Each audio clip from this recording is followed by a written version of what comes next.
Going to the Pacific is a little different situation. We would go back to Norfolk, Virginia, our home port in the States. We'd get a 15-day leave, and it took about 15 days to get from Norfolk to New Orleans. But getting back to the ship, I was now a swashbuckling, salty coxswain with 2 major battles under my belt. So arriving back at the ship, I approached my immediate officer, Lieutenant J.G., and half jest, half in earnest. What's the game plan now, Loeb? I want to get some of this shore duty I've been hearing about. In fact, there's a certain lighthouse down there in New Orleans on Lake Pontchartrain. I'd dearly love to finish out my tour of duty at that lighthouse. Well, I said, forget it. He says, your experience, that's what we need. I said, oh man, I don't want to hear this. So next thing you know, I'm boarding same bunk, same landing craft, the whole 9 yards, and we now find ourselves going through the Panama Canal to Pearl Harbor, and from there would be Saipan, Tinian, the Admiralty, Tulagi, Marshall, all these places, and we're doing maneuver as if we didn't know what the heck we were doing. We're still doing extensive maneuvers in all these various areas of travel. And of course, we eventually wound up at Saipan, which by that time had been secured, but it was quite an experience just to see the aircraft coming back from raids on Japan. And that was an eye-opener, because standing on deck of the ship, you'd see these flying fortresses coming in, and you'd look up in all their splendor. And as you're gazing up at the sky, something odd would take place, for you'd see a hole, or you'd see the sky through the wing, or maybe through the fuselage. And you're saying to yourself, this can't be, you know? And you'd realize they had taken some serious flack, and actually they were coming back on a wing and a prayer. But in any event, all this led up to eventually, with extensive maneuvers, bringing us up to February the 19th of 45 for the invasion of Iwo Jima. Now this one, it got a little hairy, because what had happened, I would have elements of the 4th Marine Division aboard to bring ashore. And once again, we functioned as a flagship there as well. And well, I think we had Commodore Flanagan on board, Navy Commodore, that would cause us to be a flagship. And on D-Day, I would find myself bringing 36 Marines ashore. And at Iwo Jima, it was a different terrain with the Mount Surabaki, and the beachhead was such that it just tapered off abruptly into the depths of the sea. Whereas it normally, as you recall, it was kind of a long, extensive sandbar type terrain. But the problem is that I probably went in about midday on that one, and not H-hour. And the problem was to find a place just to land the boat, to bring the boat in, because there was so much debris and wreckage and so forth and so on that it was just difficult just to find a place to land. Well, what had happened on this particular one, my first trip into the beach, I had these 36 men poised to hit the beach, and there were 2 Marine officers sitting on the engine hatch next to me. And as I went in, the 36 Marines, or actually the 30-something enlisted personnel, stormed the beach, and about the 3rd to last man to leave the boat was carrying an awkward 30 caliber machine gun tripod mount, and in the excitement of everything or whatever, he lost his footing right in front of my lowered ramp. And now with all the troops out and my boat lightened, the waves were hitting the stern of my boat as I was trying to put in position to back away from the beach. And in so doing, as they're unloading, the waves were hitting the stern of my boat and cascading over the stern, and I was taking water into the belly of the boat. And so I was hesitating a little bit, waiting for these 2 Marine officers to get up and going out and join up with his charges. And for whatever reason, they just kept sitting there. So I realized, well, I can't sit around waiting on these guys. I could have ordered them out the boat, but that wasn't necessary. I mean, they knew what they were there for. But for whatever reason, they didn't move. Had they moved out like they should have, they could have grabbed that guy by the armpits and dragged him on out of harm's way. But I was forced to put my boat in reverse, full throttle, and in so doing, I was bucking the incoming seas, causing the water to really cascade over the stern. And by this time, the water's building up at my feet. And I still got the 2 Marine officers on board. But I did manage to back away from that young man safely. And the last I saw of him, he was scrambling, going up the beach. But in pulling away with the water, when I put it in neutral, clear the beach, when I put it in neutral, the water that had built up in the bilge had sloshed forward, dipping my bow just enough to where my motor mech had not fully got the ramp all the way up. And in so doing, the water just poured in through the opening of the ramp. And in so doing, the boat just went out from under me. And so now I got my 3-man crew and myself, and I have these 2 Marine officers that I got to get them ashore some kind of way. But now the boat's gone. Well, in the heat of all this activity, a couple of my crewmen we were issued a .45 pistol for our personal protection, but we also issued Army Springfield rifles just in case something like this for hand-to-hand combat. And so a couple of them grabbed a couple of these rifles because we didn't know where we were going to be going the next half hour. And one of the guys grabbed what we call a ditty bag. It was like a sea bag, but it was something we made aboard ship for first aid gear. And so as we left my boat with water, up to our chest, it wasn't a very pretty sight. You had to be there. And as we get out of my boat and go into another boat like mine, they had tied up alongside, and they're going to try to tow me out of harm's way and perhaps put a pump into my boat and save me for another day. But unfortunately, with the boats tied side by side like that, he couldn't make headway. And instead, we're going in circles. And now the mortars are starting to fall dangerously close. And they had an officer aboard that landing craft, and he, in effect, ordered the coxswain to cut my boat loose. And because we couldn't make headway, which they did. And that was the last I ever saw my boat. But at this point, he had to hit the beach to get these 2 Marines ashore. And in so doing, the 2 Marines stepped out, and myself and my 3-man crew kind of lingered behind, hoping to hitch a ride with one of my incoming landing craft or whatever. But at that point, the ensign ordered me and my crew ashore as well. And what it was, they had like an unwritten rule that if you lost your boat, this is really directed to we coxswains, to put a fear of God in us, don't lose that boat. Because if you do, you're going to have to report to the beachmaster for further assignment. Now, nobody wanted to fool around with the beachmaster in that group, because as soon as they hit the beach, the first thing they did was turn around and start giving directions to the incoming boats. So they standing there with their back to the enemy and on the front lines, as it were, and they had a high mortality rate, as you can well imagine. So I guess that's why they would tell we coxswains and our crew that if you lose the boat, you got to report to the beachmaster for further assignment. So anyway, we hit the beach, and it's kind of funny as I look back on it, because we had two or three Springfield rifles, a first aid kit, and no ammunition for the guns. And of course, the 2 Marines, they stepped ashore, and I don't know, that was the last I saw of them. But at that point, some fella comes walking along with the garb, suggesting he was part of the beach party, and attempting to comply with my orders. I, in effect, asked him, or told him, say, look, I lost my boat. I got to report to the beachmaster. Where can I find him? I don't know. They've all been wiped out. I said, oh, man, that's all I wanted to hear.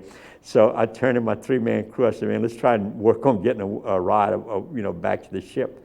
And what we did, we went to the water's edge and were assisting some of the arriving landing craft, placing wounded on board.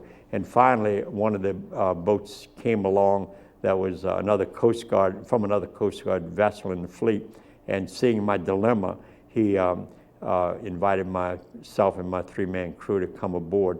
And eventually, by hitchhiking from one ship to the other, I was able to get back to the Bayfield. But I didn't get back till about midnight, because unbeknownst to us, the whole convoy had left the area because of a notification of an air raid imminent coming out of Japan. So I didn't have a ship to go to. It was out at sea somewhere. And of course, they eventually came back, and it was about midnight before I got back to the Bayfield. And at that point, I reported to my officer, what had happened. Of course, they'd given us up for lost. They didn't know what had happened to us. And So my lieutenant tells us, well, you got to go topside and report to the captain, you know, what happened. I said, okay, fine. So I go up there, and he's up there on the bridge by himself, and leaning on the rail, watching the war in progress and everything. So I'm a kid, like, I walk up to him and report that I'd lost the boat. He said, well, yeah, that's what I understand. He said, are you all right? Oh, yeah, I'm fine. What about your crew? I said, we're safe and sound. He said, well, that's all right. I just regret reporting the loss of this vital watercraft. I said, I'm very, you know, upset about that. You know, he said, well, don't worry about that, son. He said, we're going to probably lose some more for it. So he said, just go get some rest and be prepared to relieve other crews, and just carry on. Aye, aye, sir. That was in February. And April, we did D-Day at Okinawa, and I was promoted to boatswain second class. So instead of winding up going in the brig, I got a promotion. And so it wasn't too bad after all. A bleak, ominous dawn greeted the vast armada standing off the shores of Iwo Jima in February 1945. For 2 months, ships and planes of our fleet had constantly pounded this enemy stronghold, preparing it for invasion. Swinging off the transport decks, the 4th and 5th Divisions of the United States Marines headed for the beaches. Gaining a foothold on the black sand, they moved in, engaging in one of the most violent, savage battles in the history of the Corps.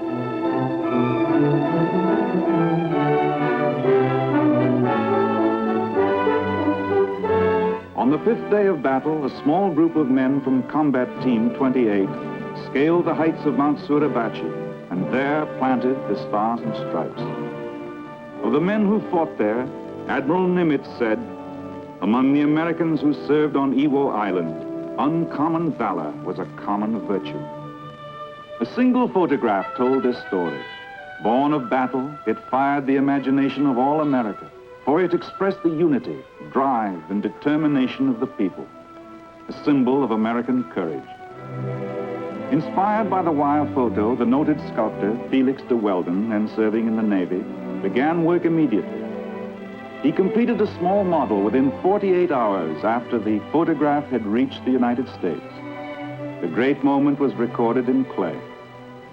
But this was only the first of many models. The 176th anniversary of the Marine Corps signaled the unveiling of the historic incident carved from stone.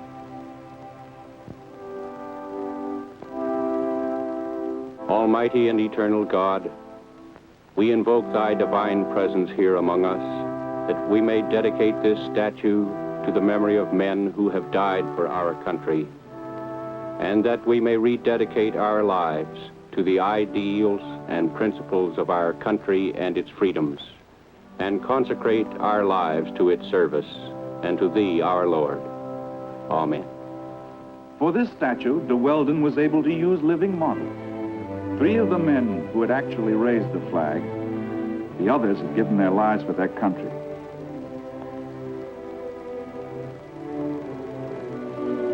This stone memorial stands at the entrance of the Marine Corps base at Quantico, Virginia. This was a great achievement, but de Weldon was not satisfied. Carefully, he measured his model. Inspired, he sought to give it a sweeping magnitude. He envisioned a monument which would preserve and encompass the spirit and thrill the heart of the nation. He visualized a gigantic memorial which would rise to majestic heights, commemorating forever the unsurpassed gallantry of the Marines and the Navy corpsmen who raised the flag. It would be the spirit of all Marines from Tripoli and Chapultepec, from Belleau Woods, and back across the Pacific from Wake Island to Japan. A memorial to the heroic gallantry of all our fighting men. One to leave no doubt in the minds of our enemies that we are determined to keep our freedoms. Here was a challenge.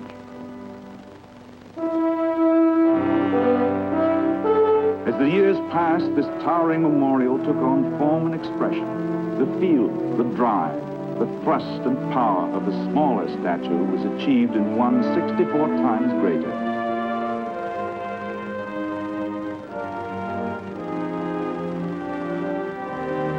challenge was met. Now the heroic group was finished. Molded in plaster, it was ready to be cast in bronze.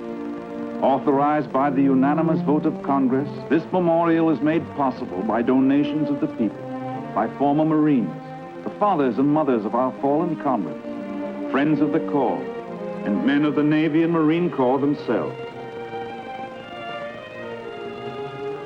It would be the spirit of all the people of the United States, a symbol of all America for all time.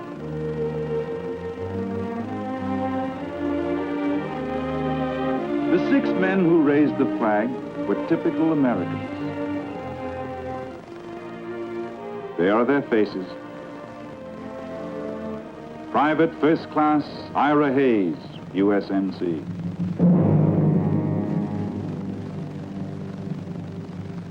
Pharmacist Mate Second Class John Bradley, USN.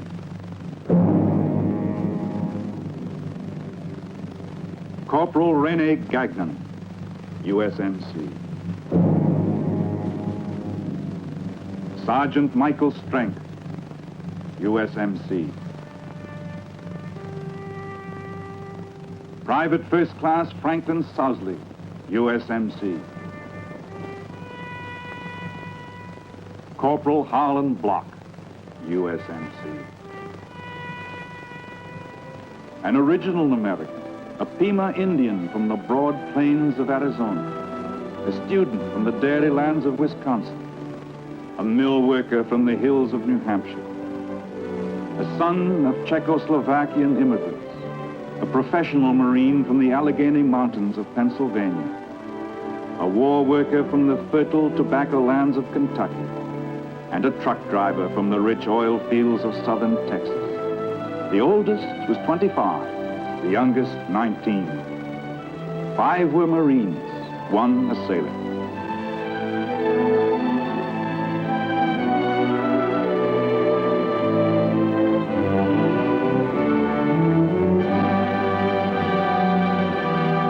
The great moment lives, an eternal shrine to valor.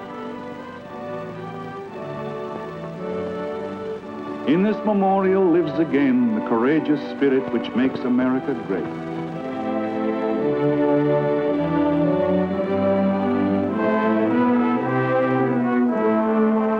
In it is the relentless determination of the American people to defend democracy against those who would destroy it.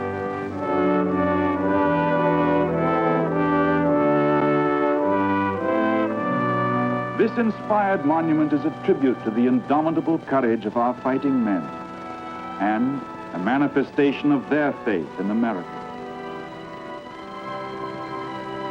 This really happened, one of the most dramatic incidents of any war, vibrant, perpetuated in bronze in our nation's capital, enduring for posterity. This is you. And you.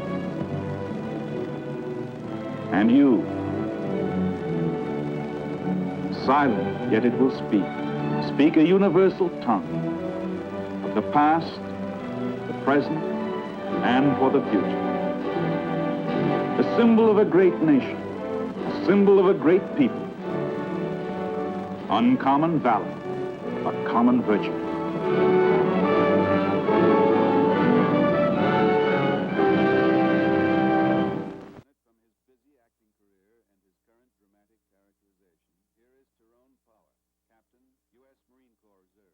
Uncommon valor.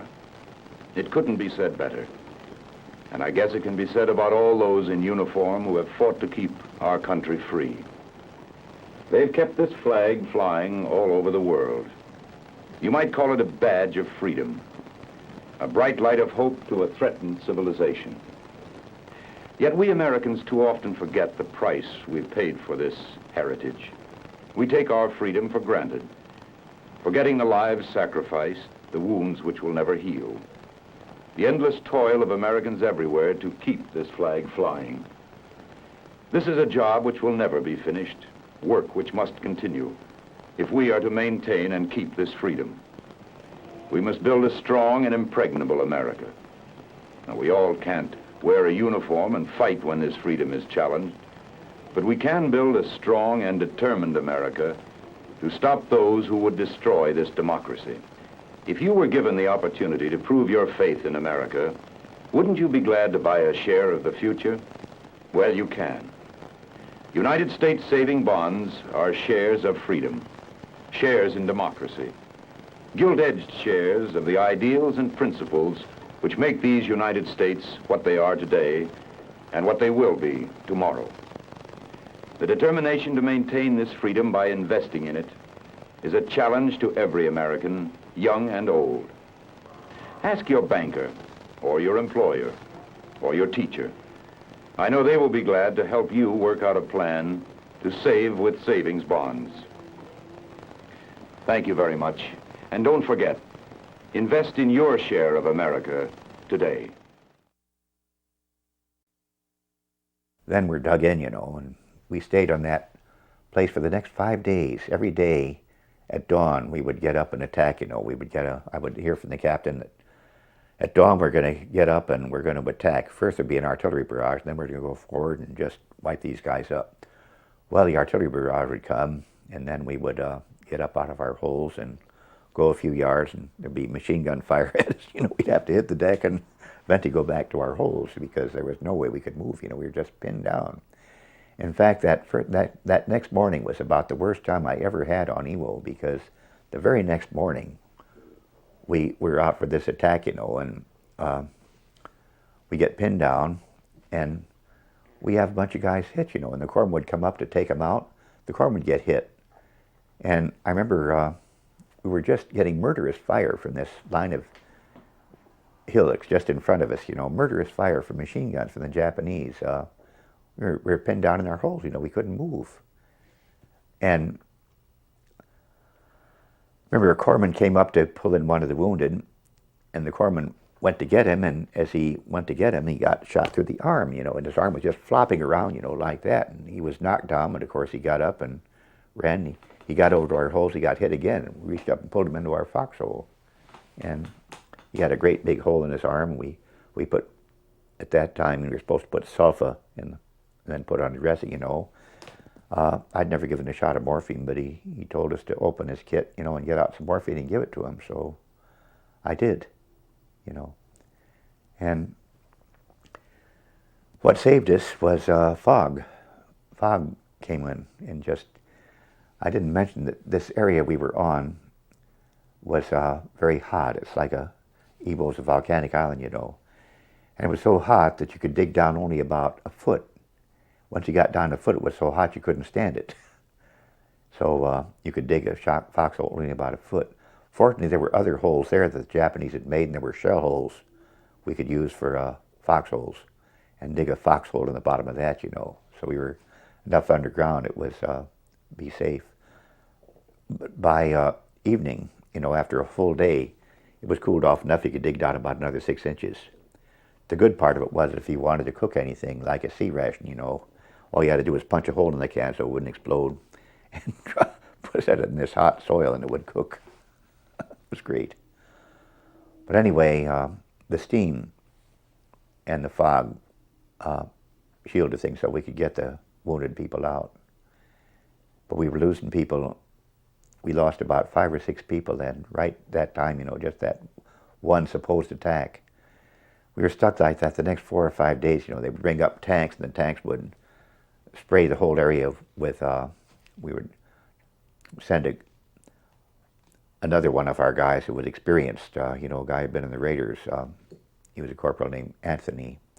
He would go get aboard the tanks and try to point out to the tankers just where he spotted the things that were firing at us, but they couldn't see them, and of course the Japanese would just go underground, and when the tanks were there, they have flat trajectory and they can't fire mortars, so unless you get a direct hit on the thing, you can't wipe it out. The Japanese would come right up as soon as the tanks had left and fire at us again. So we were stuck there for about 4 or 5 days, everything had just sort of ground to a halt. And then the 5th day, which was March 7th, I guess the 4th day, March 7th, I got word during the night that Colonel Pollock, who had the platoon on our right, who'd replaced the one that had been pulled out, replaced. He was going to make a dawn attack by surprise and with no artillery bombardment, hope to catch the Japanese off guard.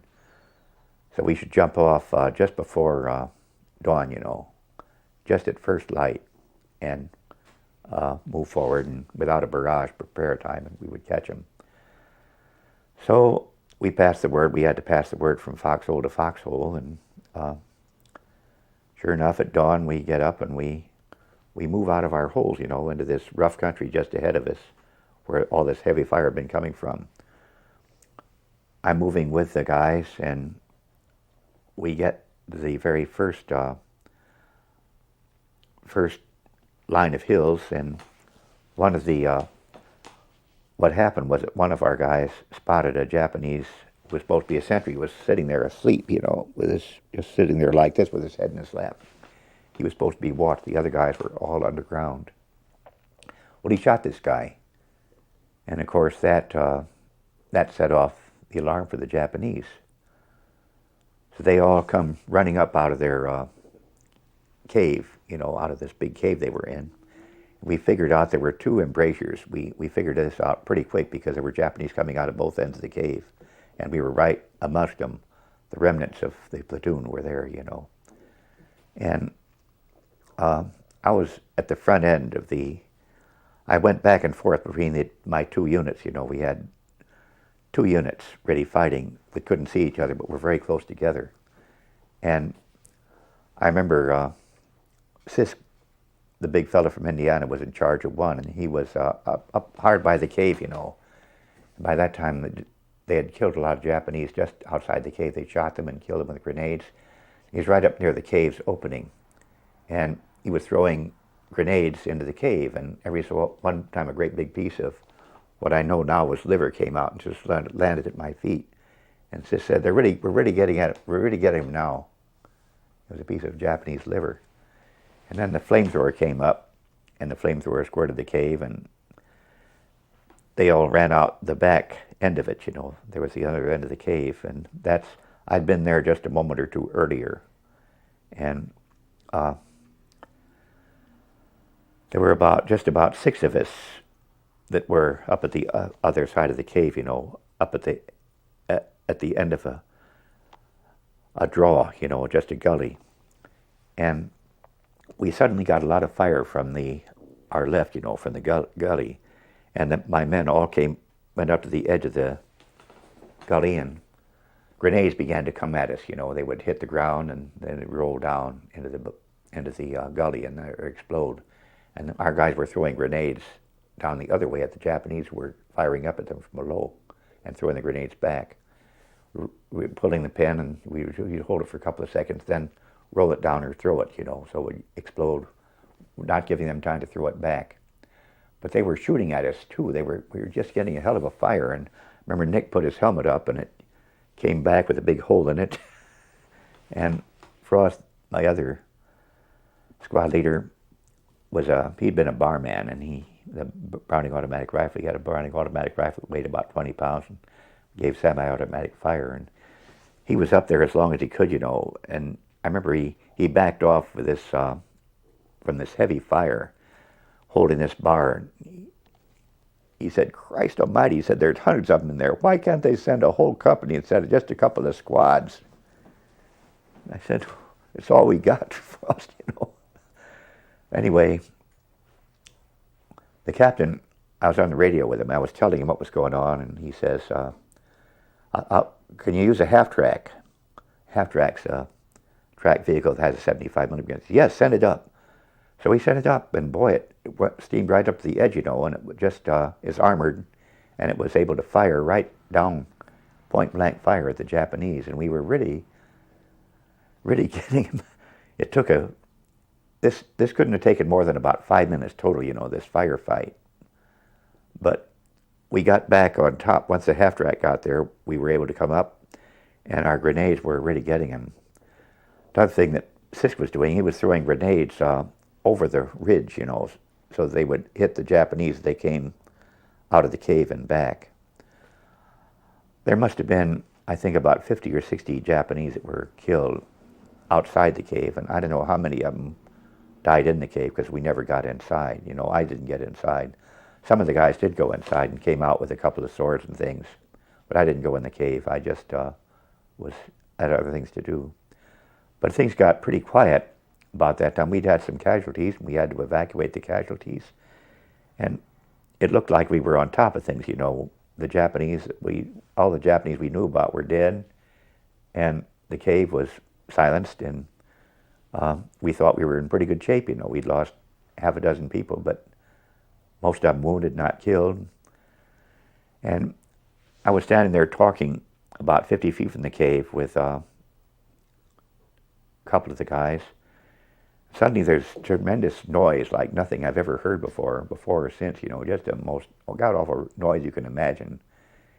And I turn around and I see this hillside where the cave was, you know, just rising up in the air, just going straight up, you know. And I thought, my God, you know, rocks and boulders, big boulders. And so then it starts to fall, you know. It goes out like a mushroom cloud and begins to fall. And so I hit the deck. There's nothing else to do. There's no place to hide. I just hit the deck, you know, and all this stuff began to land on my back, you know. And I thought, my God, I'm being buried here. So some of it hurt, you know.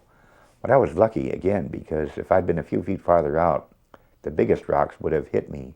That explosion killed quite a few people. Were killed by the size of the biggest rocks, you know. We had to dig them out. But the people that were in closer, not too close to be blown up, but close enough, they got a lighter kind of rubble, you know. The big rocks had gone over my head. So I was only half buried, and when it all stopped, I could sort of force myself up, you know, and out. Remember, our radio had an aerial that was bent, you know, but it still worked. And I told the captain, I said, we've got to have stretcher bearers up here. We've got a bunch of people that need help right now. So the captain came forward with the whole headquarters company, you know. They all came up with stretchers, and they dug the people out and took them back, you know, the ones that were still alive. And meantime, I'd taken the people that the captain had told me. He said, be sure you make sure that the line is plugged, because sometimes when they do that, there's a counterattack. So I took what guys could still walk, you know, and we went up and made a line to the, in case any Japanese came through it, but none of them did. There was nobody left. They had to counterattack at that time. Anyway, I was kind of shook, you know. Everybody was kind of shook. But, and I didn't mention that during this firefight, I had a hell of a time keeping in touch with the captain by radio, you know. I was just involved in the firefight, you know, trying to shoot and to make sure that, go back and forth, make sure I knew what was going on. And the idea of, you know, working this switch and talking to him was just difficult. He kept chewing me out, you know. You gotta keep on, tell me what's happening, you know. Don't forget to press the switch. So I tried to tell him, but anyway. We got things together after a while, and then we decided we would go forward and attack, you know, because we thought it was a good time to attack. We had a few people left, and what was left of the platoon next to us from the other battalion, they had lost heavily too, and they lost their platoon leader, so they were combined with my outfit into one outfit, you know. We would go forward the attack. So we go through this rough country for about 400 or 500 yards. Every so often be stopped by an occasional rifleman who would hit us, one time by a machine gun, but you know, there were not many of them, and it was open enough country that we could take them out, you know, one by one. And we got to, we made about 500 yards, the only gain we made during my whole time there. But it was really good, pretty good gain. And that brought us into some really rough country where we could see the ocean just beyond us, but we could see that it was dropped off. By this time, it's nearly dark. So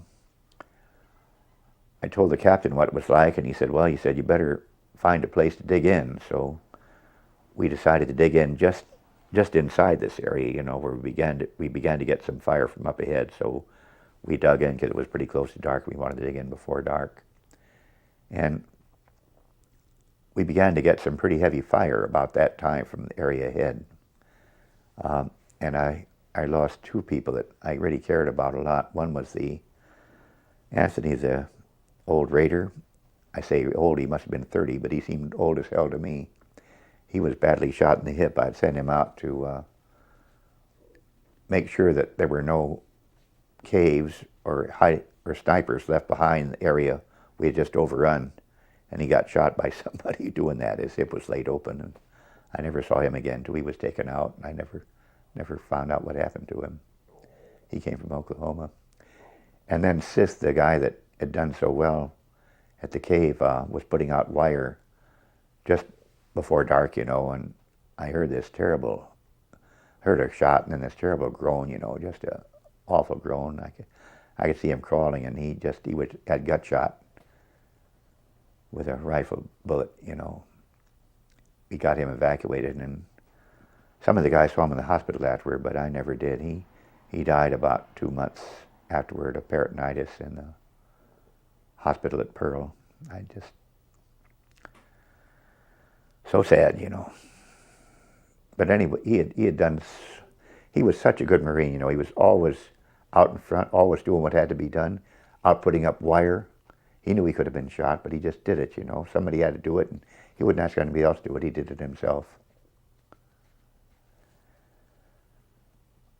They were the best troops anybody could ever want to serve with.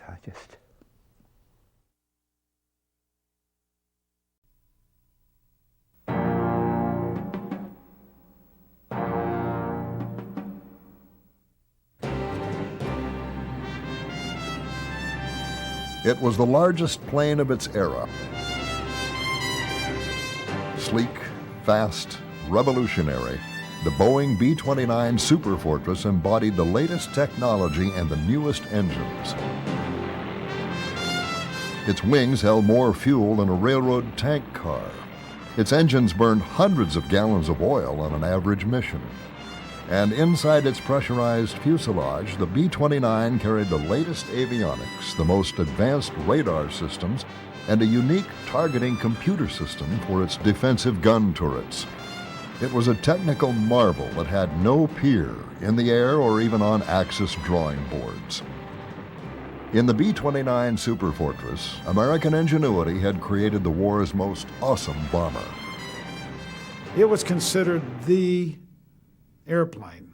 The difference between B-29s and all other aircraft, such as B-24s, B-17s, and the others, was the B-29 was much faster, carried a load of 10 tons, had a range of 3,000 miles, had remotely controlled guns that was computer operated, was pressurized. So even in the winter and at high altitudes, we were flying in summer flying clothes.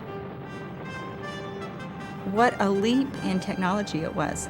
And because it was pressurized, there were several technologies that had to be developed to accommodate that. For example, you couldn't open the hatch and start firing the gun.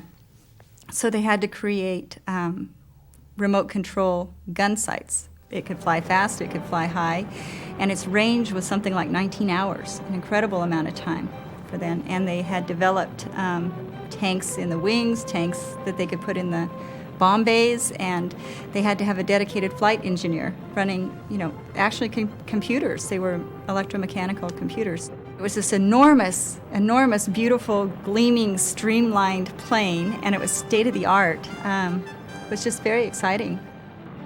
Designed as the replacement for the B-17 Flying Fortress, the B-29 combined virtual intercontinental range with a combat bomb load of over 10 tons, making it the deadliest strategic bomber built up to its day. From its remote-controlled turrets to its pressurized hull, the B-29 represented the best effort America's war industries produced during World War II. And that effort paid off. The B-29, more than any other weapon, helped shorten the war and saved thousands of American lives. And yet, despite the innovations found in its design, the state-of-the-art soon passed the B-29 by. And in only a few short years, the Superfortress was relegated to obsolescence as America entered the jet age.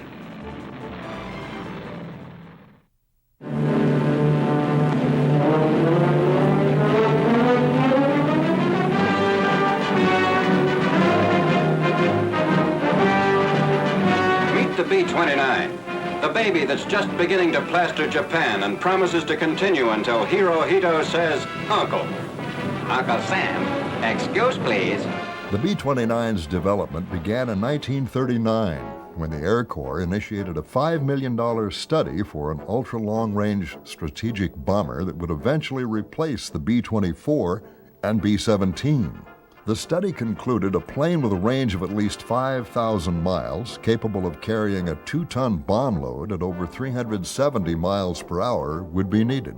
The following year, 6 aviation corporations undertook initial design work to create an aircraft capable of meeting such extraordinary requirements. After scrutinizing the proposals, the Air Corps settled on Boeing's design as the best of the lot. With a contract in hand, work on a prototype started at once. Boeing explored many avenues with the B-29's original evolution. The lessons learned from the B-17 were quickly applied. The B-29's roots actually date back to the B-17 and to some of Boeing's experimental bombers of the 1930s, including the B-19. And when the Air Corps approached Boeing and asked them to build basically a super strategic 4-engine bomber, they were really the only company in the United States that had the institutional experience to do this. The problem was when they looked at the specs that the Air Corps fragged out for them, they wanted a plane that went between 350 and 400 miles an hour, that could go at least 3,000 miles, carry a huge bomb load, have power turrets, that sort of thing. They realized that they were going to have to venture into some seriously uncharted engineering waters. And that made them very nervous, but nevertheless, they pressed ahead with this revolutionary new aircraft. And all of this came about off of paper. They did not build a handful of them and test fly them for a couple of 3 years to find out what did and did not work. They didn't have time. Slowly, the B-29 took shape. Boeing designed modifications on the fly, and as pressure mounted to get the plane into combat, the pace of the project increased. As you probably know, it was an airplane that was put on the fast track as far as design, production, and so on and so forth was concerned. They were built in 3 different locations, Washington and in Wichita, and the Bell Aircraft Company in Georgia built B-29s also. When you start trying to incorporate a whole bunch of new things, you're creating an airplane that is it's an invitation to disaster. And the B-29 was just that. They're mating a whole lot of new and unique systems on a scale that a year or 2 before was unimaginable. The modified Davis wing was a unique wing. Fowler flaps were not new, but having them that big was. The fuel transfer system in it was a plumber's nightmare. The fact that it was the first combat airplane built that was to be pressurized was unique. Just the size of the airplane was, it wasn't the first built that big, but it was the first built in quantity that was that big. The fire control system, remote control turrets, was the first of its kind. The gunners weren't near the guns. They just had a gun sight that they would move, and there's a little lighted ring in the gun sight, and they would get that ring on the fighter plane or the target and pull the trigger, and the computer would compute the angle of fire using the altitude, temperature, all those factors.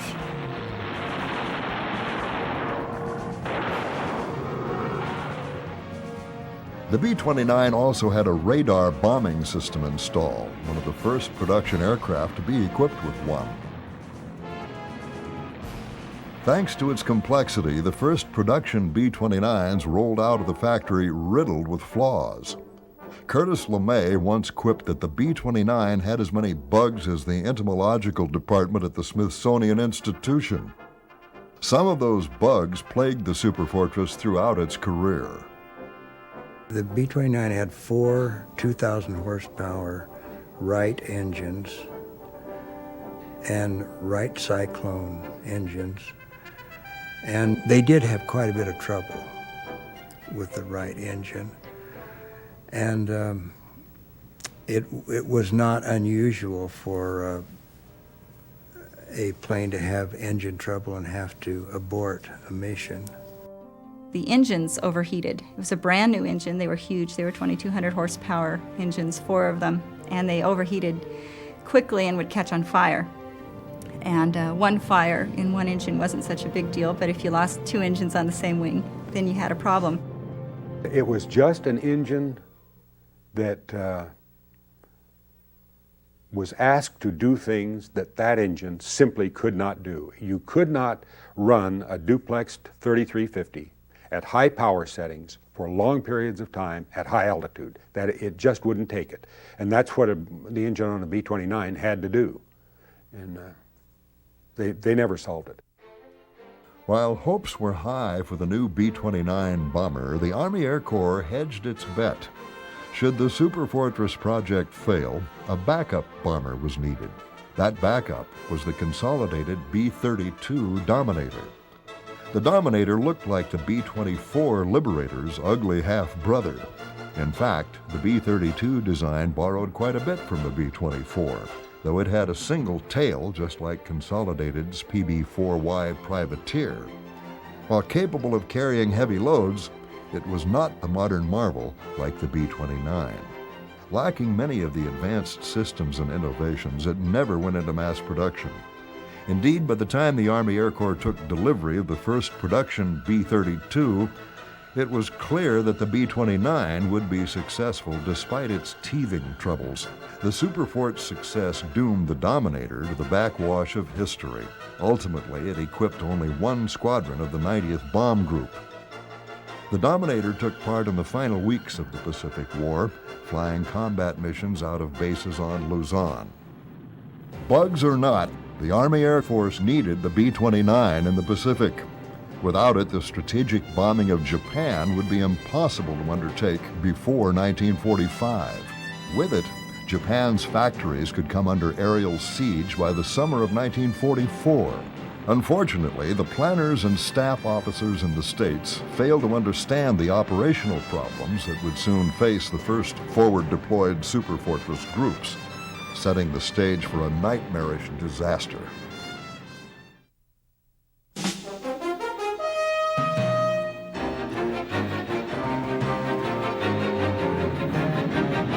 Deployed to the China-Burma-India theater in 1944, the B-29 did not look like a war winner at first. A host of problems plagued Superfortress operations in the CBI, destroying its effectiveness as an ultra-long-range heavy bomber. The CBI was the lowest priority of any theater of war. There was a limited amount of supply that could be brought to the CBI in the first place, in through India, then up over the mountains by air into China. General Stilwell, the American theater commander, wanted to use it to build up the Chinese army. General Chennault, commanding the Air Force in China, wanted to use it to build bases and supply B-29s for bombing of Japan. It was the first place we could reach Japan from with B-29s. Chennault won the argument, and the bulk of the supplies over the hump route were devoted to B-29s. The unfortunate part of that whole situation was it was such a long trip. Our missions could range up to 20 hours, and that is a very, very long time to fly across the ocean to get to a place like Singapore, and then come under attack there, and then try to get back to your base in India. It was very difficult. We did stage out of another island at one or two times, but no matter what, the missions were 18 hours long. The shorter missions were missions to Rangoon. They were considerably shorter and considered a milk run. Obviously, the targets like Singapore and those were very well defended, and you had to put up not only their anti-aircraft defenses, but the fighter attacks, and it was if you had a problem or if you had damage or lost an engine or something, the chances of you returning to your base were slim. Working under the most primitive of conditions in blazing heat, just keeping the B-29s running was a challenge. Well, the B-29 had its trials because it was depending on so much new technology. It hit the airfields without a lot of testing. The goal was to get it over the target as soon as possible. So those early crews battled a lot of problems with the planes themselves. We arrived there, I would say, about the 1st of December, when the best weather was, and the monsoons were not, all the time that I was in India, the weather was just really quite nice in comparison to those guys that had been there since March or April of 1944. As I mentioned to you, they had problems with engines overheating on takeoffs during that hot weather. The engines were conking out, getting too hot on takeoff, you know. But when I arrived there, the weather was quite nice. I couldn't complain about it at all.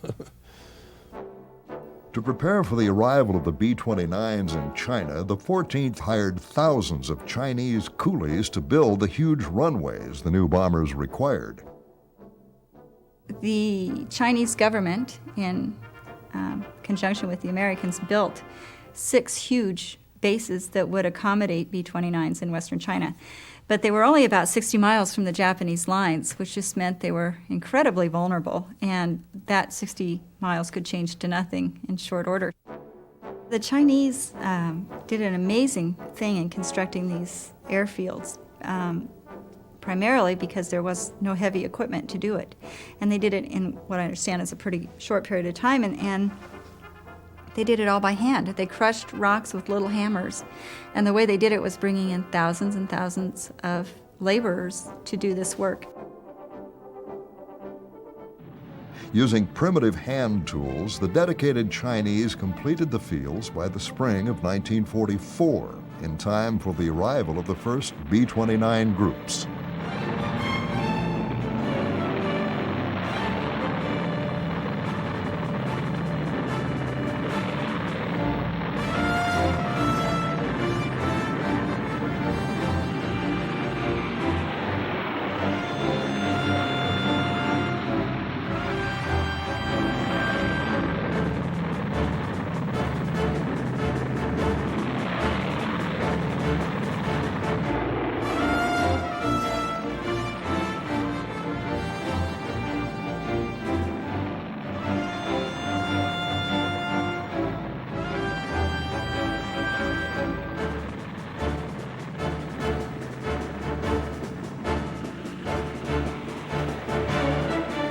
From the start, flying missions from these new Chinese bases devolved into a nightmare.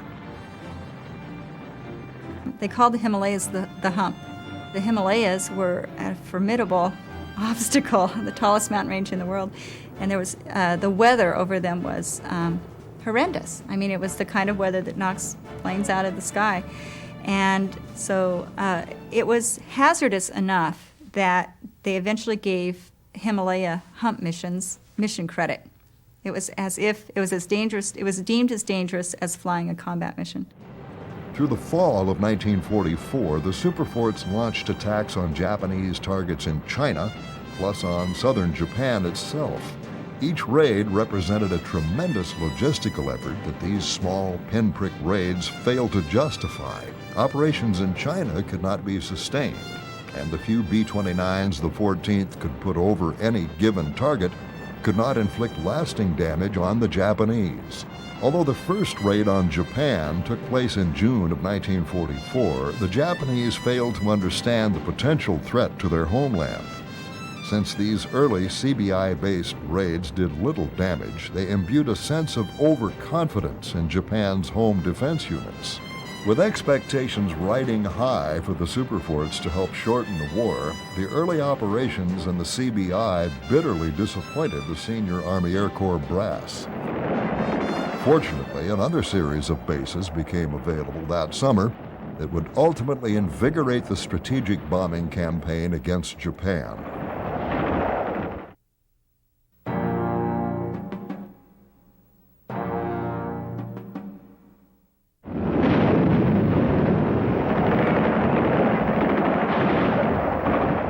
In June of 1944, American Marines and infantry stormed the beaches of Saipan, a key Japanese possession in the Mariana Island chain. Weeks of intense fighting followed as the Americans wiped out the Japanese defenders, some of whom resorted to desperate banzai charges when all looked lost. Even before the ground troops secured the island, combat engineers worked to build the gigantic airfields needed to support B-29 operations. From Saipan, the superforts could bomb Tokyo. Later that summer, American troops assaulted Tinian, an island within artillery range of Saipan. Tinian's flat, hard ground was tailor-made for B-29 bases, and soon engineers had transformed the island into one big airfield complex. In October of 1944, it was the plan for the first B-29s to start bombing Japan from the Pacific Theater. And the first of these B-29s were sent over to Saipan, Tinian, and Guam, which were islands that made up the Mariana Islands. As the first groups arrived in the Marianas, the B-29 men discovered their new home could be a dangerous place. They were strafing us, and boy, we cleared out of that Quonset hut in a hurry, everybody running in different directions looking for a foxhole or some kind of cover. The first time, we didn't have any place to go. And I remember one of my buddies there jumping into a trash can, for example. It was not a great place to be when you're being strafed. In October 1944, the new B-29 groups launched their first attack on the Japanese mainland. They wanted to have 200 planes before we would be sent on the first mission. I think we took off somewhere around, maybe around midnight. We got there, we were very much of a surprise to the Japanese. They were not ready. I kind of have recollections of listening to Japanese music on some earphones as we approached Japan, and as we started in over the beach, the coastal area, suddenly the music all went off. And I think it must have been somewhere at that point that they discovered they were being bombed by large bombers. While the first missions flown from the Marianas caught the Japanese by surprise, their fighter and flak defenses quickly awoke to the new danger. Through the rest of 1944, the B-29 crews encountered stout opposition. Zeros, Zeeks, and other planes were ramming us, flying into the side of our planes and hitting us and knocking us down.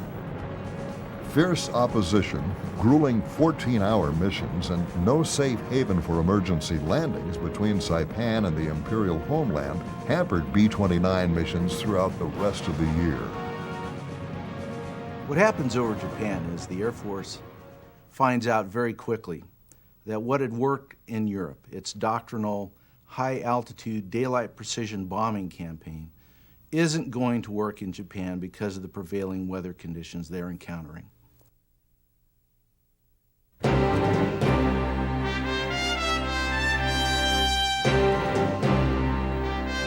As the bombing campaign against Japan wore on with little results, doubts about the entire B-29 program arose in Washington.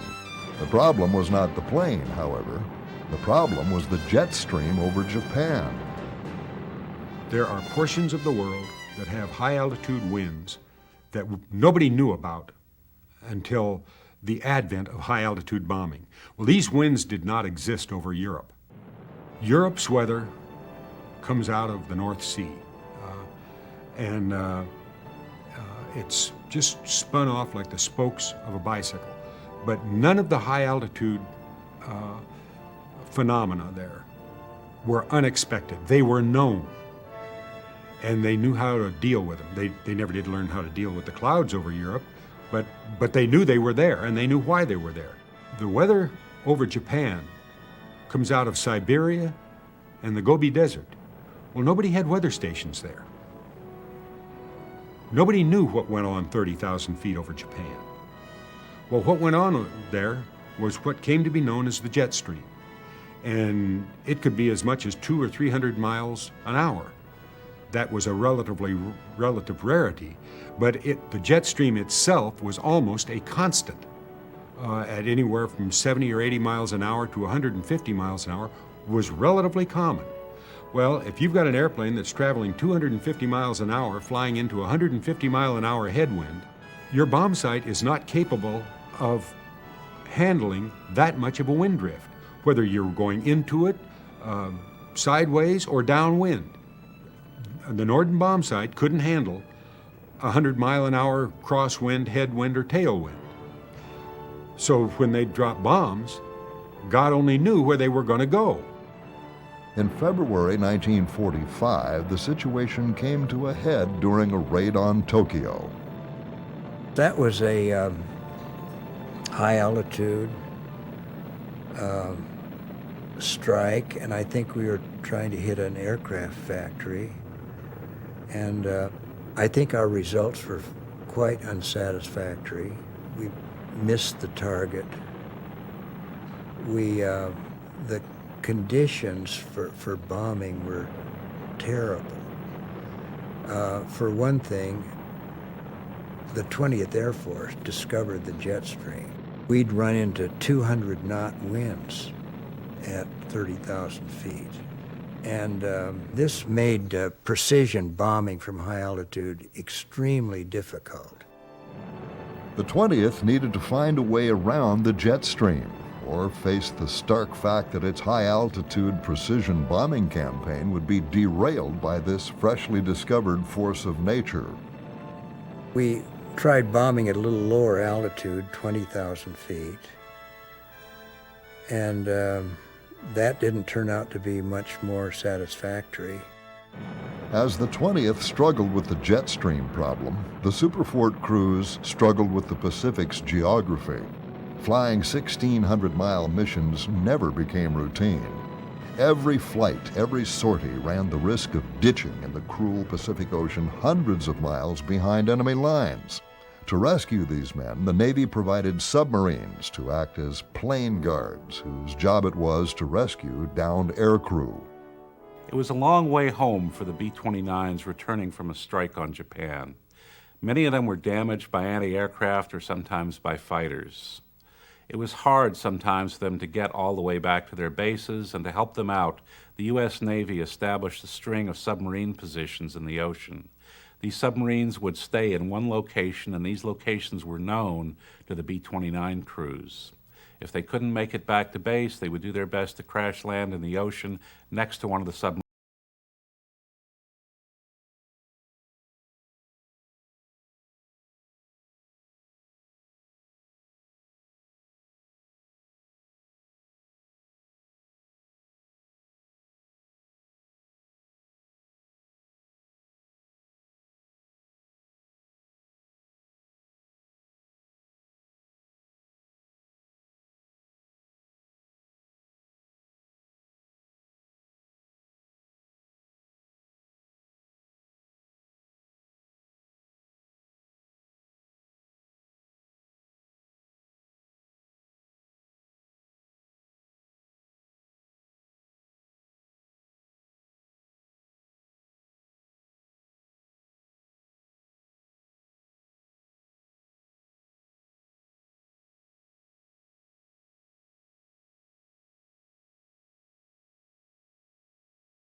Japan was to ever get on track, the B-29 wings would need to employ innovative tactics to compensate for the forces of nature they faced on every mission. Washington recognized that, and in the early months of 1945, the Army Air Corps sent its best bomber leader to the Pacific to take care of the situation. Enter General Curtis LeMay. Hap Arnold had put all this money into a bomber, and that bomber was going to work. He didn't know how, but it was going to work. And he was going to find somebody that would make it. By the end of 1944, U.S. troops had recaptured most of the territory taken by the Japanese in 1941 and 1942. The invasion of Iwo Jima, which became an important objective in American plans to bring the Pacific Campaign to a conclusion, marked the first American landing on Japanese soil.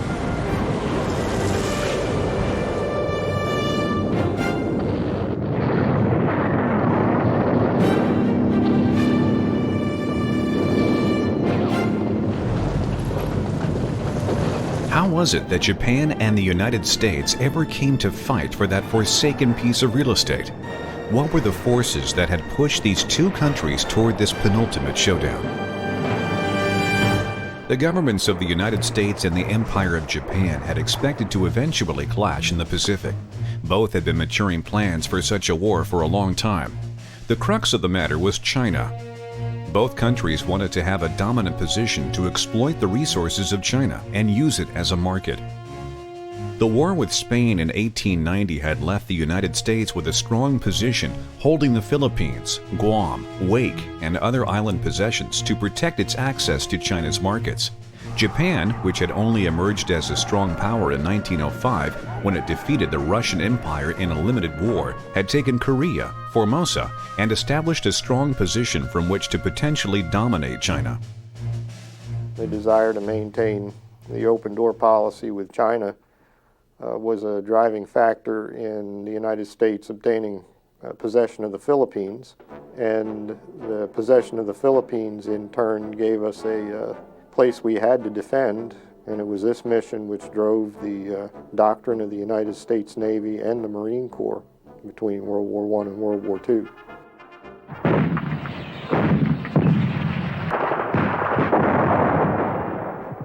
The 1930s had seen greatly accelerated Japanese expansion. In fact, many people date the beginning of World War II to the Japanese seizure of Manchuria that began in 1931. What happened is when the Japanese expanded, made Manchuria into Manchukuo in 1931, the United States refused to recognize this. However, it wasn't until 1940 that the U.S. did anything about it. It was diplomacy without any sanctions, economic, let alone military.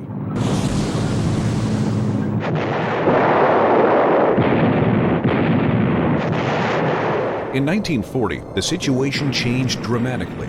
The defeat of France by Nazi Germany allowed Japan to occupy both French Indochina and Thailand. This latest move threatened American bases in the Philippines and the British bastion at Singapore. President Roosevelt knew it was time to act. He ordered all of Japan's assets in the U.S. frozen and immediate sanctions imposed. The sale of steel and scrap metal were suspended, as were all shipments of oil. A Japanese withdrawal from both Indochina and China were demanded. The idea is to impose an embargo on Japan, hopefully using the economic pressure to force the Japanese to withdraw from French Indochina. This is not a reasonable policy if you understand the problem the Japanese would have in saving face throughout Asia if they were to withdraw under the pressure of this economic embargo. Rather than back down as the U.S. had hoped, the Japanese determined that they would seize the resources they needed to continue their expansion. Japan's principal aim was the conquest of the Dutch East Indies, Malaya, the Philippines, and Burma. Once these regions were taken, a defensive perimeter would be established stretching from the Kuriles Islands south through Wake, the Marianas, the Carolines, the Marshalls, and the Gilberts to Rabaul on New Britain. From Rabaul, the perimeter would extend westward to northwestern New Guinea and would encompass the Indies, Malaya, Thailand, and Burma. Japan believed that the Allies would wear themselves out in costly frontal assaults against the perimeter and would ultimately settle for a negotiated peace. Like the French, who were unable to defend their overseas empire after being overrun and occupied by the Germans. The Netherlands have also been overrun and occupied by the Germans and are not in much of a situation to defend their overseas empire.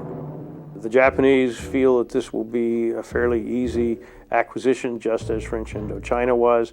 There's only one problem, and that is the lines of communications between the Dutch East Indies and Japan have to pass right by the Philippines, which are dominated by the United States. So if you're going to seize the Dutch East Indies and the oil that is available there, which is very critical to the continued operation of both the Japanese industrial plant and the Japanese military, they have to be able to bring about a situation where they can move through the Philippines without interference from the Americans.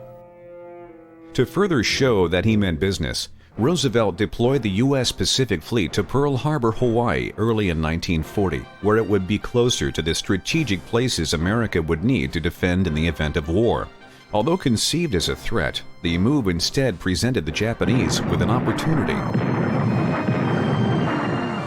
If they can neutralize the American Pacific Fleet, even for a period of time of no more than 6 months, that will allow them to complete their expansion in the Western Pacific Rim, to seize the Dutch East Indies, and to neutralize American resources in the Philippines.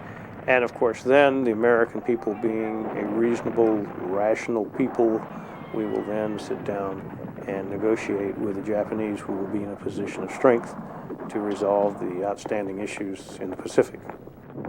Throughout their march to war, neither the United States nor Japan fully understood the consequences of their actions or the true capabilities of their opponent. The Americans believed that Japan was a backwards nation whose planes and ships were poor copies of foreign designs and whose soldiers, sailors, and airmen would be easy prey for the superior technology and manhood of the West. The Japanese saw it differently.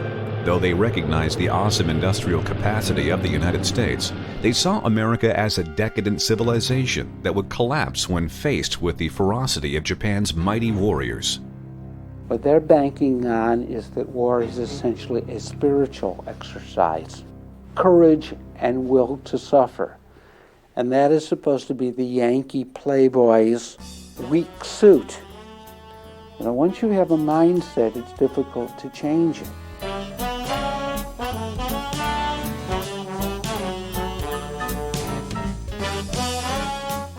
It came to a crunch on December 7, 1941. American planning assumed an initial Japanese attack would fall on the Philippines. Army units there would dig in to hold the Bataan Peninsula until the mighty Pacific Fleet could sail to the rescue. But the Japanese had a plan too, which was revealed to the world on a lazy Sunday morning at Pearl Harbor. There was this one group of airplanes came right over Honolulu. They dropped down to about 25 feet, right in the channel here towards a battleship. And Stanley Bukowski, who was one of my buddies, he was out there. He says, "Oh, let's go over there and watch them drop the dummy torpedoes." So him and I went over there. I said, "Well, I got first call for colors." He said, "I got sound colors here in about a couple of minutes." He said, "Oh, we'll make it, don't worry. We said, let them drop the first torpedoes and then we'll sound general quarters and colors." So we went over there, and then there was 5 of them. 2 headed, looked like they were headed for the Oklahoma, and 3 for the West Virginia. So when they dropped their torpedoes, and then the torpedoes hit, and they were about 25 feet above the water when they dropped the torpedoes, and then you could see the little wake coming towards the ship, and Stanley says, "Look now, watch them when they hit, they're going to go thump." That was the first mistake we made that morning. When those 3 torpedoes hit, it blew Stanley and I across the ship to the starboard side. We're 118 feet wide. We were covered with oil, didn't know what in the world to think. And Stanley says, "Them buggers are using live torpedoes, which are not supposed to." And then as they climbed, then we looked at the airplane. Then as they got over the ship, then we could see the 2 red balls, but we still didn't grasp they were Japanese. And finally, it could have been about a minute or 2 later, our first sergeant came up soaking wet because his office was on 3rd deck, see, on the port side. It blew him completely out of his office. And he come up there and says, "Get to your battle station." He says, "We're under attack by the Japs." The 2 attack waves of Japanese aircraft, totaling about 380 some planes, had they launched one more strike, it's arguable that the Pacific War would have been prolonged perhaps as much as 8 to 10, maybe 12 months more. But Nagumo had accomplished his primary mission. He had disabled every American battleship that was in Pearl Harbor. He had inflicted widespread damage on Army and naval air forces, and he was willing to call that good enough. But the big break that the United States Pacific Fleet had was that all three of its carriers were out of port that day. So that was a huge stroke of luck, which paid enormous dividends within the next 6 months. The devastating raid on Pearl Harbor, coupled with attacks on airfields in the Philippines, enabled Japan to seize the initiative in the Pacific. The weak Allied naval and air forces were smashed or brushed aside, and within weeks, Singapore and the Philippines fell, yielding hundreds of thousands of American, British, Australian, and Indian prisoners. The Dutch East Indies, Guam, and Wake were taken, and everywhere, the rising sun of Japan flew triumphantly. But the Japanese fell victim to their own success. Their spectacular victories, coupled with the surprising slap in the face from Jimmy Doolittle's daring raid on Tokyo, led to a modification of the initial plan. Japan would now reach further. Midway Island was to be invaded to neutralize Hawaii, and other forces would take the Solomon Islands and New Guinea to cut Australia's supply lines. If the Japanese could seize Midway Island, they would be in position to neutralize the American bases in Hawaii, and if the U.S. was forced to conduct the Pacific War from bases on the West Coast, it would be very hard to make a comeback. It would have necessarily forced a prolongation of the war. I think it probably still would have been prolonged. I do not think that the public mood at that time would have fallen in line with the Japanese preference that we would have sued for peace in order to concentrate on Germany. But it certainly would have given Japan much, much more time to build up its defenses and make the road back through Tokyo longer and certainly bloodier. Although the American fleet at Midway was heavily outnumbered, the U.S. possessed one invaluable advantage. Admiral Nimitz's problem was considerably simplified in that Commander Rochefort's code breakers were able to tell him not only when and where the Japanese were going to strike next, specifically at Midway at dawn on June 4th, and it also gave the composition of the Japanese strike force. So the amount and detail of information available to the U.S. Pacific Fleet was simply phenomenal, and Japan, by contrast, was operating largely in the blind. Through a combination of surprise and some amazing luck, American dive bombers sunk 4 Japanese carriers, dealing the Imperial Navy a blow from which it would never fully recover. After Midway, the initiative passed the United States.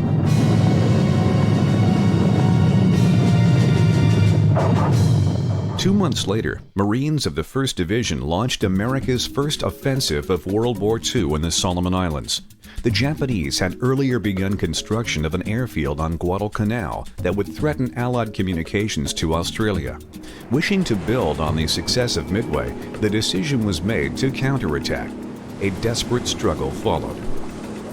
The Japanese were determined that the American lodgment on Guadalcanal would not stand. In fact, if you understand the plight of the folks at Henderson Field, in a single day they could be bombed by Japanese aircraft, shelled by Japanese artillery, and bombarded with guns from Japanese capital ships, all in the space of a single day. And yet they did hold on to that airstrip, and having that air power on the scene was crucial. The Japanese end up trying to fight an air supremacy battle over an American airfield.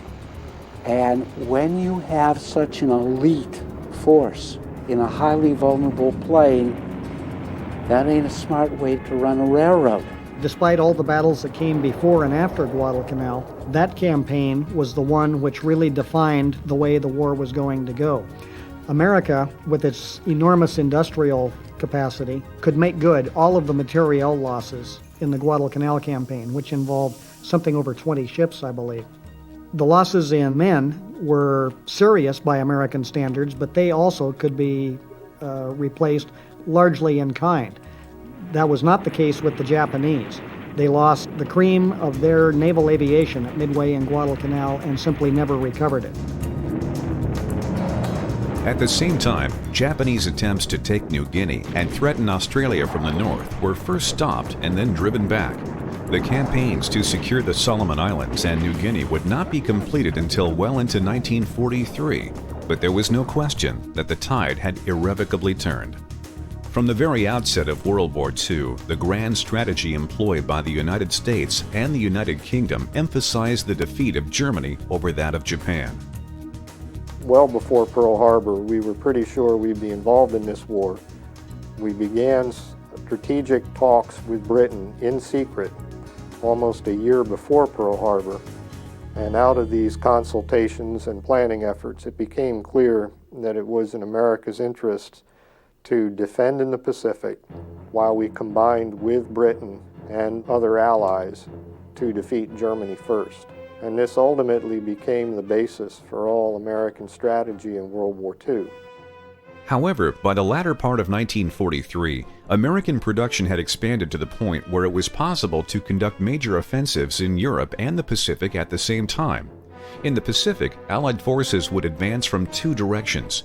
General MacArthur's South Pacific Theater Force would drive north from its hard-fought victory in New Guinea to take the Philippines, while Admiral Nimitz led his forces through the Central Pacific. The dual campaigns became possible when larger and faster carriers of the Essex class and lighter carriers of the Independence class joined the Pacific Fleet. A powerful collection of ships, the Fast Carrier Task Force was built around the brand new flat tops, which gave the Americans unparalleled flexibility to launch both offensive and defensive operations. The Central Pacific Drive got underway in November 1943, when Nimitz sent Army and Marine forces to the Gilbert Islands to seize bases from which to support subsequent jumps into the Marshalls. Macon, the Army objective, fell to the 27th Division after 4 days of hard fighting. Tarawa, where the 2nd Marine Division went ashore, provided a much stiffer test of American amphibious doctrine.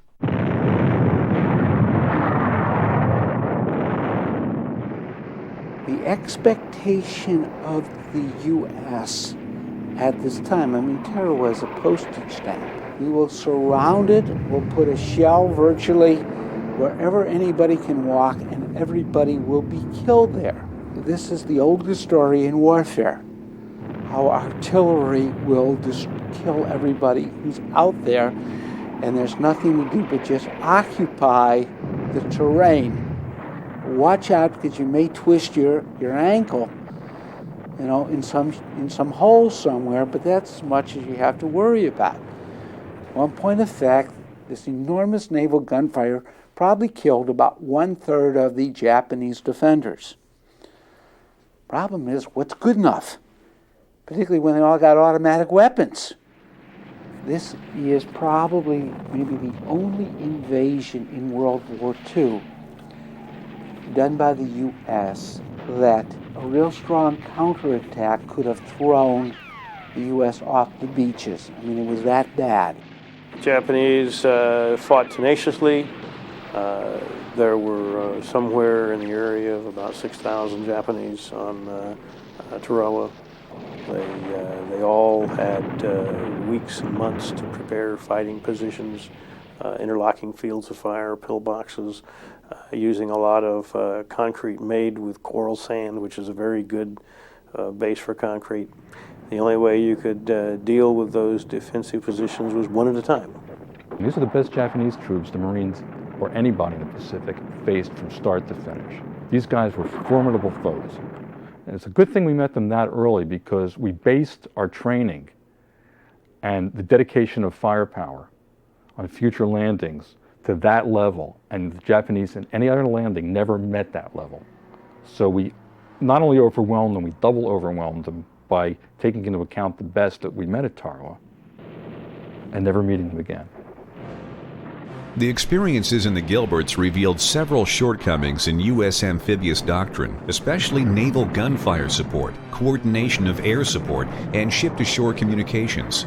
Amphibious techniques were refined and modified to some extent after the Gilberts, but radical changes were not forthcoming.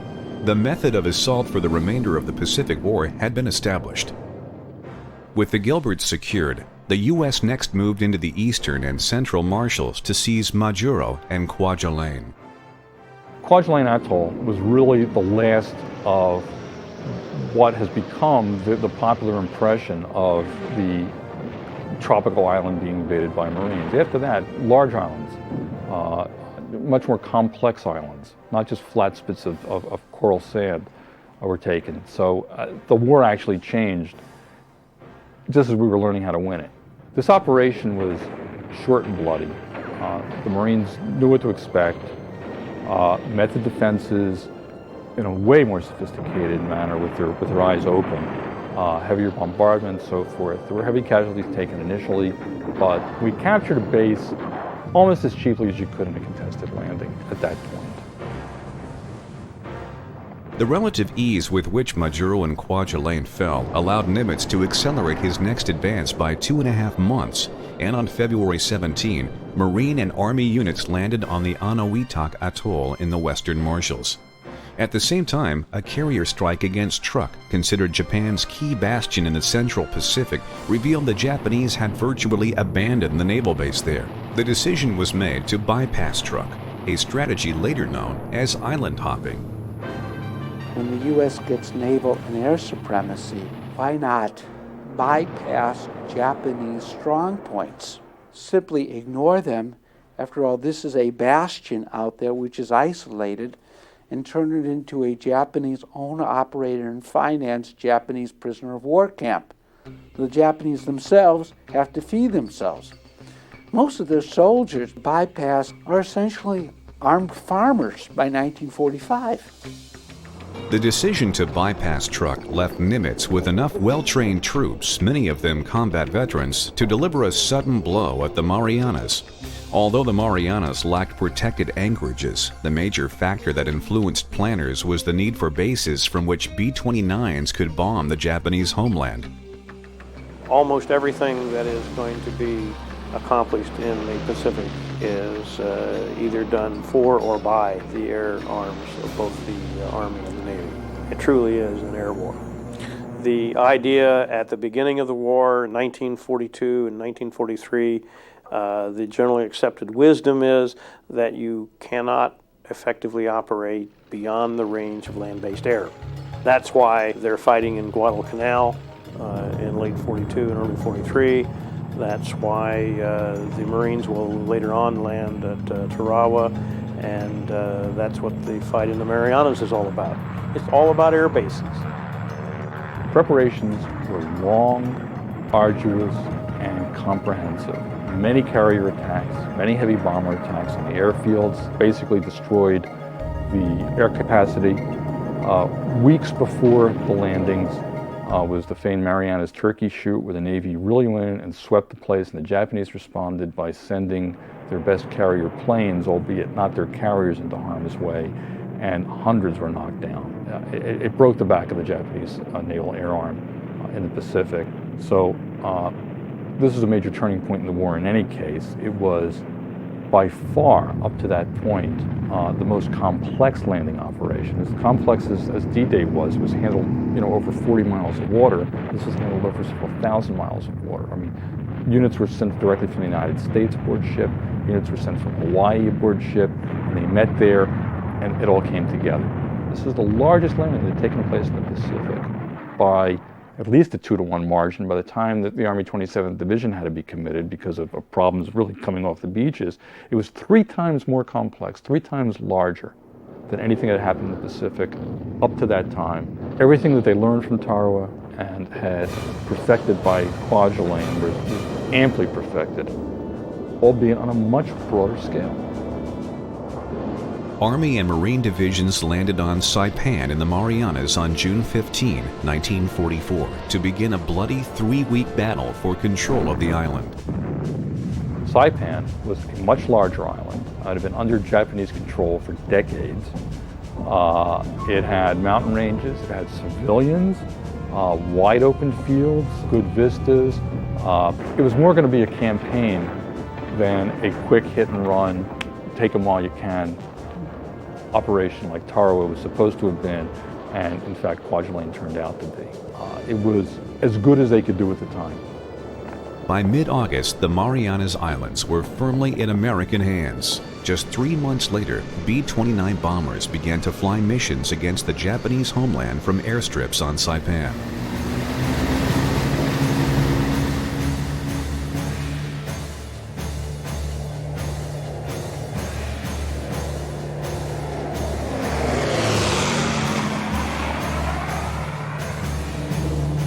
Forced to fly without proper fighter escort due to the extreme range, heavy losses were common during the early going.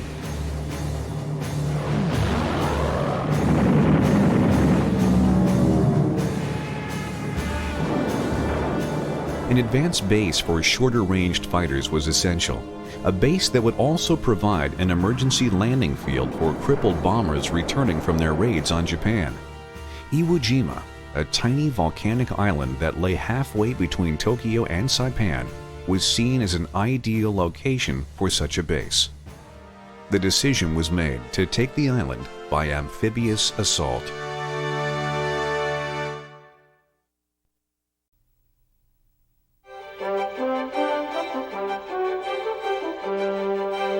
General Curtis LeMay arrived to take over the bombing campaign in early 1945. Almost at once, he recognized the futility of high-altitude precision bombing. A veteran of the famed Regensburg raid of 1943 over Germany, LeMay had always been an outspoken advocate of strategic pinpoint bombing. Now faced with a situation where all the training and tactics he believed in were failing, he moved quickly to adapt. General LeMay determines that in order to accomplish his mission, he will approach destruction of the Japanese war industries by carrying out a low-level, nighttime incendiary campaign against those cities.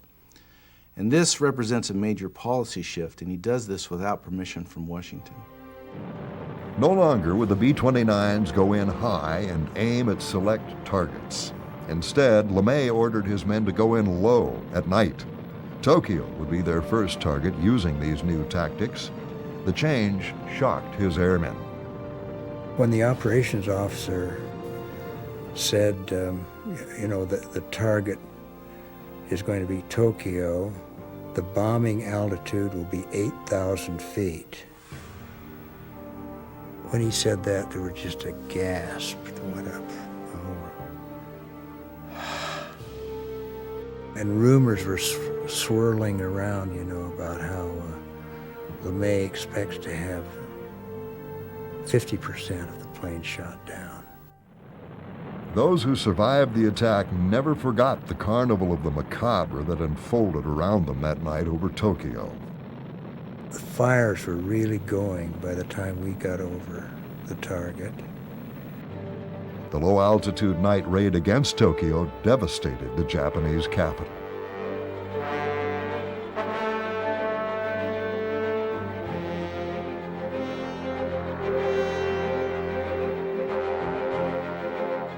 This first raid against Tokyo is very successful. It virtually wipes out the entire downtown area, probably kills somewhere around 40,000 people and leaves over 1 million homeless, but it's very effective in attacking the kind of cottage war industries that Japan has at this point. Based on that success, General LeMay will order further incendiary raids. Now down the road, as they continue these, there'll be a shortage of incendiary bombs, which will force the Air Force to go to a combination of daylight regular bombing raids and nighttime incendiary raids in tandem, working together in an attempt to destroy Japanese industry. Japanese pilots defended their cities with every ounce of skill and courage they possessed.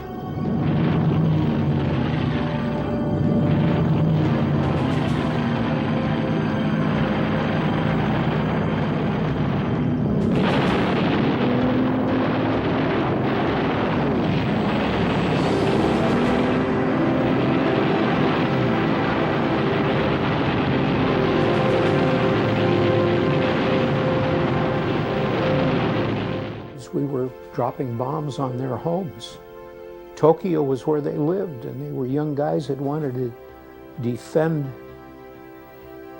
themselves and their homes and their families, just like we would if we were up over San Francisco or some other local city, we would be pretty upset with whoever the enemy was. The Japanese fought back fiercely, at times ramming the B-29s with their own fighters.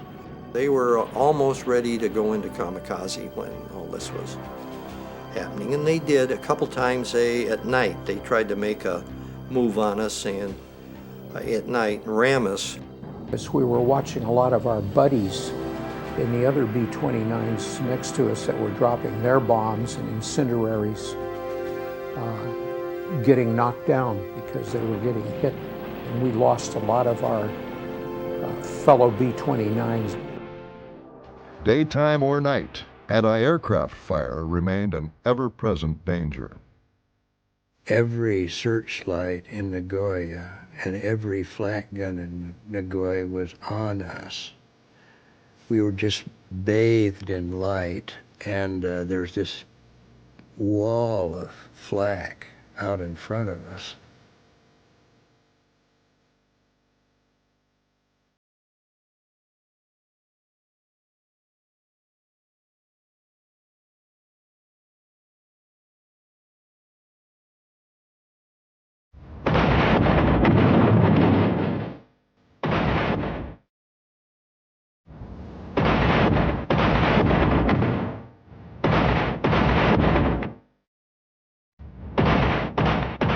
The nighttime attacks took an emotional toll on the airmen as well.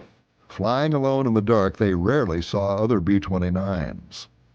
Night fighters would stalk them, flak would claw them out of the sky, but their buddies would never know what happened to those who didn't return the following morning.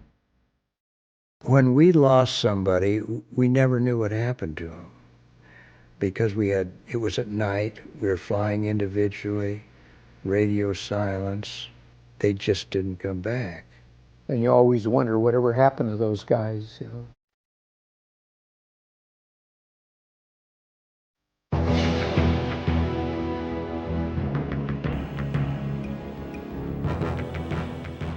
Through the spring of 1945, the 20th burned Japan's major cities to the ground. These raids are extremely effective, but they're also very destructive. Anywhere from 80 to 95 or more % of all the major cities of Japan are destroyed during these attacks. Here we've been trained for high altitude precision bombing. We're knocking out a war industry. And here all of a sudden we're burning down cities. And this guy says that we have to burn these cities down because the way the Japanese operate, the way their war industry operates, is that they do all kinds of piecework all over the city in their homes. And every morning or every evening, trucks go by and pick up these parts and take them to the factories where they are assembled. And the only way we can knock out their industry is to knock out the whole city.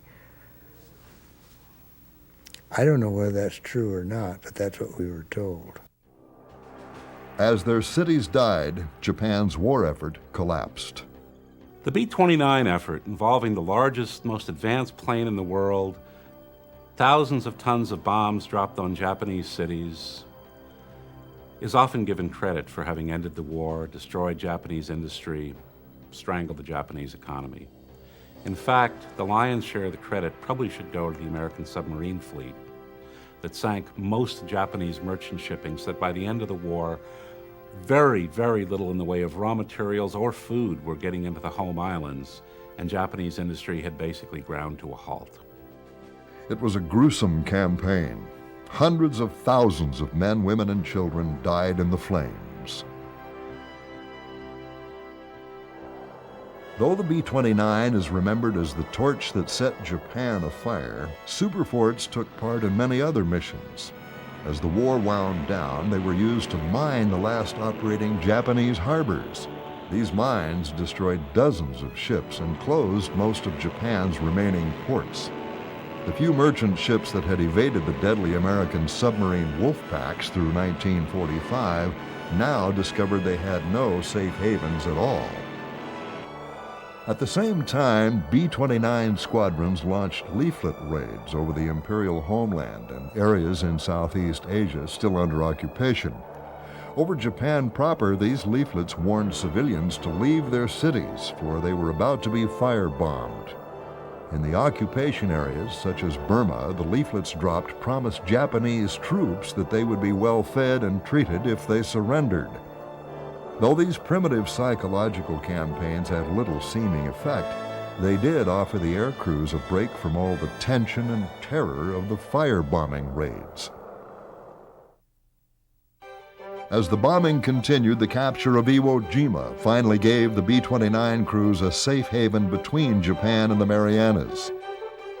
There were many crippled planes that would not have made it back to their bases in the Marianas, and they needed a short stop, a place where they could just make it to Iwo and get down and get repaired, and they could make it on. The other thing that happened, though, is that now they were close enough to the homeland of Japan that fighters could go with them as cover. So this was a huge benefit, and they called them the Little Friends. Even before the island was totally secured by the Marines, crippled superforts began making emergency landings there. Oh, we got shot up on a number of missions. Had engines hit, and on one return we were coming back to, we got shot up, engines shot up rather badly over Tokyo, daytime mission, and the pilot told us that there's a good chance that we were not going to get back and might have to go into the ocean. And we were getting close to Iwo Jima, which had pretty well been taken now by the Marines. However, not completely. There was still a portion of Iwo Jima that was still at war. Many B-29 crews were not lucky enough to reach Iwo, let alone the desolate stretches of the Pacific Ocean. They fell into the hands of the Japanese. As a matter of fact, what they told us, if there was any way whatsoever, is to get out and over the ocean, do it, and bail out over the ocean. We all had Mae West, and we all had dinghies. And if the airplane ditched and it was successful, it had a big dinghy up over the bomb bays. B-29 crews who got shot down over Japan faced a unique situation. Over in Europe, the heavy bomber crews who got shot down over Europe had a chance of linking up with resistance elements.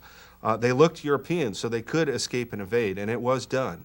But even if they were captured, they were basically taken to prisoner of war camps and treated humanely. In Japan, that wasn't the case. Of all Americans who were captured by the Japanese, about 40% died. The B-29 crews were called special prisoners. They were given a designation and were treated separately. And my understanding is that about 5% of those survived. All of them had, starvation issues. All of them had been brutally beaten. All of them had been forced labor and held in, terrible, filthy conditions. At the very end of the war, many of the prison camps that held B-29ers, some of the Japanese guards executed them. By August, the B-29 raids had devastated 66 cities, laying waste to some 178 square miles of densely populated urban areas. According to Japanese sources, the raids killed 241,000 people, while injuring another 313,000. The destruction left almost 9 million people homeless. At the same time, the attacks ruined the Japanese economy. But it would take 2 more nightmarish missions to bring Japan's leaders to the surrender table. Gentlemen, we met at Wendover for the first time about 10 months ago. I told you at that time that I had great hopes mission that we were about to undertake could end the war. At the same time, I offered to release any man who felt that he could not work under the conditions of mystery and possible danger that might prevail.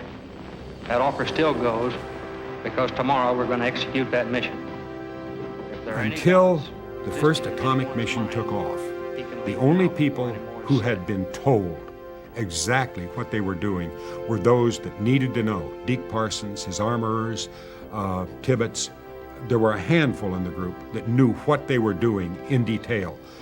Having said that, a lot of these guys figured out on their own and didn't dare say anything that they were working with a nuclear weapon. At their briefing before takeoff, the crew was told, for all of that, because this bomb that you're going to use is not an ordinary bomb. It's not a 1,000-pounder. It's not a 10-ton blockbuster. This bomb has a strength of 20,000 tons of TNT. On August 6, 1945, a B-29 called the Enola Gay dropped the world's first atomic bomb.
The city of Hiroshima was incinerated in a millisecond of fiery horror.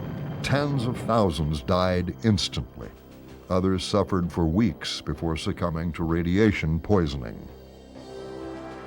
The Japanese military tried to convince the emperor that this new weapon was simply a flash bomb whose effects could be mitigated by wearing white clothing.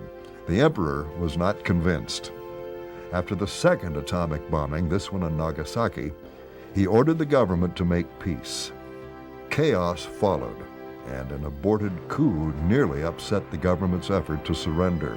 Finally, the emperor himself addressed the nation and told his subjects that they had to endure the unendurable and accept unconditional surrender.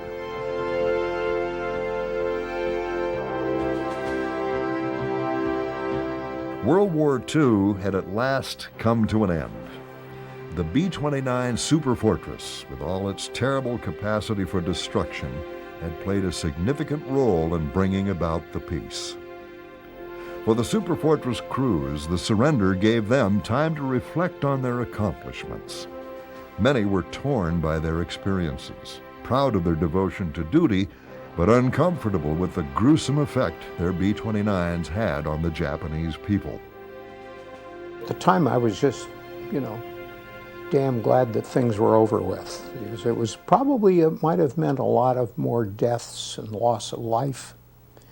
But at the same time, I was kind of wondering and wishing they might have dropped those bombs, not right on a city, but maybe in a nearby bay or someplace where they could demonstrate to the Japanese what these things could do, rather than just straight out on a city. That as one individual viewpoint bothered me. One thing about the Air Force that's different from the infantry is that it's very impersonal. You're not, when you're shooting at a fighter, you're shooting at another airplane, they're not shooting at a pilot. And you're not bombing people, you're bombing cities. It's not like you're seeing a guy in front of you and you're shooting like it is in the infantry. I'm not saying that I don't think it was the way to go in the war, because I think that the Japanese were willing to pay a terrific price before they surrendered, and they did pay it. I mean, we had to root them out somehow. After the war, the B-29 formed the core of America's atomic deterrent at the dawn of the Cold War. Yet even as in 1945 it represented the pinnacle of American aviation technology, the B-29 soon became a relic of an older age.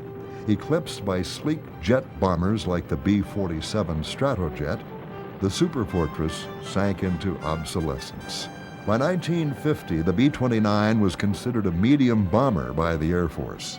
Employed during the Korean War to firebomb North Korea's major cities, the Superfortress soldiered on. The Namche raid was a turning point in the Korean War. Basically what happened was the North Koreans began building hard runways, concrete runways, in the southern part of North Korea in an attempt to project power, their MiG-15 air superiority aircraft, into the 38th parallel. That, as far as the UN forces were concerned, couldn't be allowed to happen. So they sent in B-29 strikes to destroy these airfields before they were constructed, and they did it during daylight. Well, one particular raid at the end of October 1951 was intercepted by a hand-picked wing of Soviet MiG-15 pilots, and they savaged the formation. Of the 9 B-29s that started on the raid, 1 aborted. The other 8 got over into the general target area before they were bounced. Several of them were shot down. All of them were badly shot up, and many of the crews were killed or wounded. This really was the death knell of B-29 operations in daylight hours in Korea. After this, the B-29s flew almost exclusively at night. With the end of the Korean War, the Air Force quickly purged the B-29 from its remaining frontline units. Most were sold for scrap or used as bombing targets for the Navy at China Lake. Only a few exist today in museums, and only one is currently flying. For all its flaws, the B-29 performed one of the most difficult, grisly roles of any aircraft in World War II.